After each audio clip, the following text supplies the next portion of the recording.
Well, let's take a look now at how it all unfolded. During the height of the US-led invasion in Iraq, forces advance onto central Baghdad, the heart of Saddam Hussein's regime. There is looting across the country. Deadly bomb attacks on the Jordanian embassy and UN headquarters in Baghdad signal a warning to the few remaining foreign workers in the country. And at the end of the year, a major coup for the Americans. US presidential envoy to Iraq, Paul Bremer, tells the world that Saddam Hussein has been captured, found hiding in a hole in the ground near Tikrit. 6 months later, a firm signal that Saddam's regime has been crushed. As he remains imprisoned, the US hands power to an interim government headed by Prime Minister Iyad Allawi. But that doesn't stop the violence. There is fighting in Najaf between US forces and Shia soldiers loyal to cleric Muqtada al-Sadr. As the new year begins, a new day dawns for Iraqis, with an estimated 8 million people voting in National Assembly elections. The Shia United Iraqi Alliance wins a majority of assembly seats, while Kurdish parties come second. Nearly 2 years after he was captured, Saddam Hussein finally goes on trial, accused of crimes against humanity and the 1982 murder of 148 Shias in Dujail. Iraqis go on to vote for the first full-term government and parliament since the US-led invasion. The Shia-led United Iraqi Alliance emerges as the winner, but fails to gain an absolute majority. Most importantly, it does nothing to quell the violence now gripping the country. A bomb attack on an iconic Shia shrine in Samarra unleashes a wave of sectarian violence in which hundreds of people are killed. President Jalal Talabani asks Jawad al-Maliki to form a new government, a move which ends 4 months of political deadlock. And as the new government settles in, Saddam Hussein is convicted of crimes against humanity.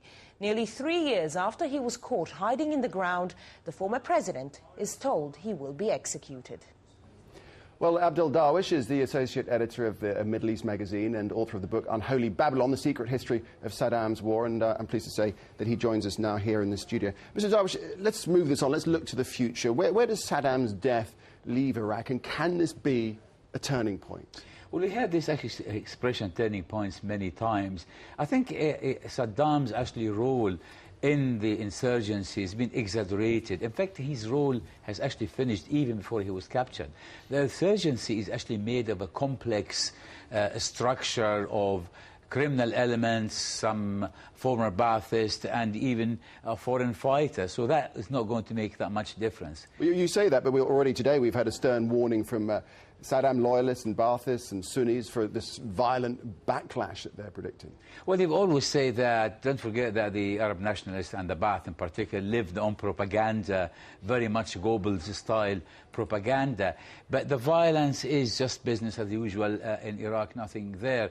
But I think the effect will be more on the divisive effect that might happen if the Arab Sunni community and activists find themselves alienated and cannot get a foothold in the political door, then they might look outside Iraq for support within the tribal configuration. Saddam's Bani Hassan tribe extends to Syria, Jordan, Saudi Arabia, various countries. That might be dangerous because that would bring more foreign elements into the mini civil war going on. Now, of course, Saddam Hussein, he wanted to die a martyr. Do you think he's achieved that? And if so, will that affect the future in Iraq? It probably would affect the future in a way if a larger number than the already small hardcore seen, especially his performance in front of the hangman, was quite remarkable. Some people actually were wishing he would collapse or ask for clemency. He didn't. He just, and he, very much within his character, he wanted to remain in control by not actually having his eyes covered. So if that actually strengthens the resolve, then it will be difficult to get this conciliation everyone is asking for. If somehow get satisfied with the image that he's a martyr, put him in the history books, now let's move forward, that could be the possible point. But I think still it's a bit too early. Well, he must clearly have thought through this process of how he was going to look when he met his death. Definitely. Throughout all the times, every time I met Saddam, he's always made a little signal that he is in control of the situation. And because he physically could do nothing, so the only one he could do is, I don't want my face to be covered, I want to face death in the eye. So he was still in control. We were talking to our correspondents in the Kurdish territories a little bit earlier. Is it important for them to see closure on all these issues, these unidentified crimes? I think the Kurds are very upset. I mean, many people who actually see this kind of trial as mainly for the Shia, for what happened in the Shia village in 1982, they actually wanted what they see bigger crimes like the use of chemical weapons on Halabja, like the Anfal project, like the Arabization of Kurdistan, that's the removing of thousands of families into the south and the desert.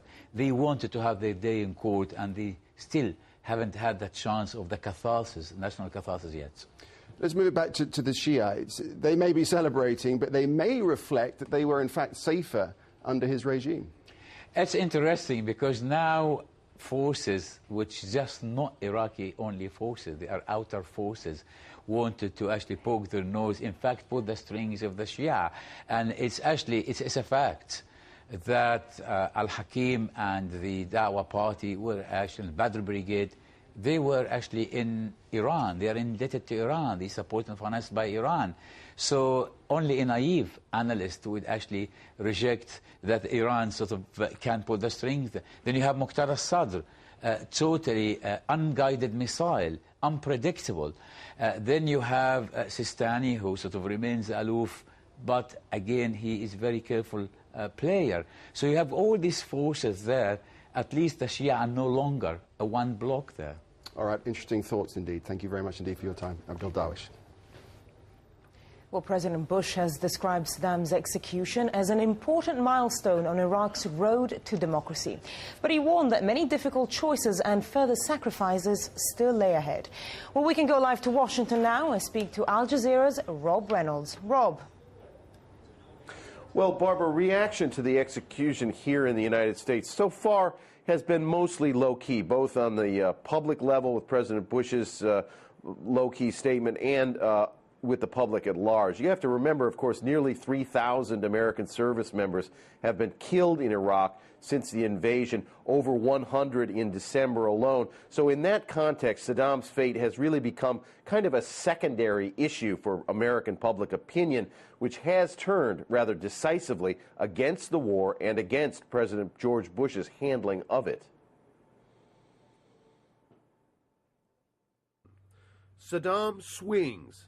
That's how one New York newspaper headlined the death of America's longtime adversary. On the streets of Washington early Saturday, people took in the news of Saddam's execution along with their morning coffee. There's no question he's a dictator. I don't think we had enough evidence to make a determination for us to be there. So I think we really overstepped our bounds right from the beginning. We have no reason to be there from the start. To me, you know, the whole situation was handled in the wrong way. Elsewhere, the reaction was more dramatic. Near Detroit, in an area with a large Arab-American population, hundreds of people spilled into the streets to celebrate.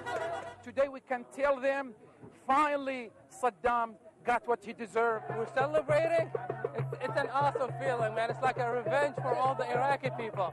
The White House says President George Bush was asleep at the time of Saddam's execution, but was briefed by advisors at his Texas ranch earlier in the evening. Bush called Saddam's death an important milestone, but noted it would not end the violence in Iraq, saying many difficult choices and sacrifices lie ahead. Well, Rob, we've just heard in your report there that President Bush calls this execution an important milestone. But what does the American public think? Do they approve of the execution? They do, Barbara. Public opinion is really solidly in favor of Saddam's execution. There was a poll that was conducted earlier this week by the Harris Organization, and that poll showed 82% of Americans approve. But Americans are actually not alone in that. The same poll shows that even in countries which officially oppose the death penalty, like Britain and France, substantial majorities believe that in Saddam's case, execution was the appropriate penalty. Rob Reynolds in Washington, thank you very much. Going to take a short break now, but still to come on Al Jazeera.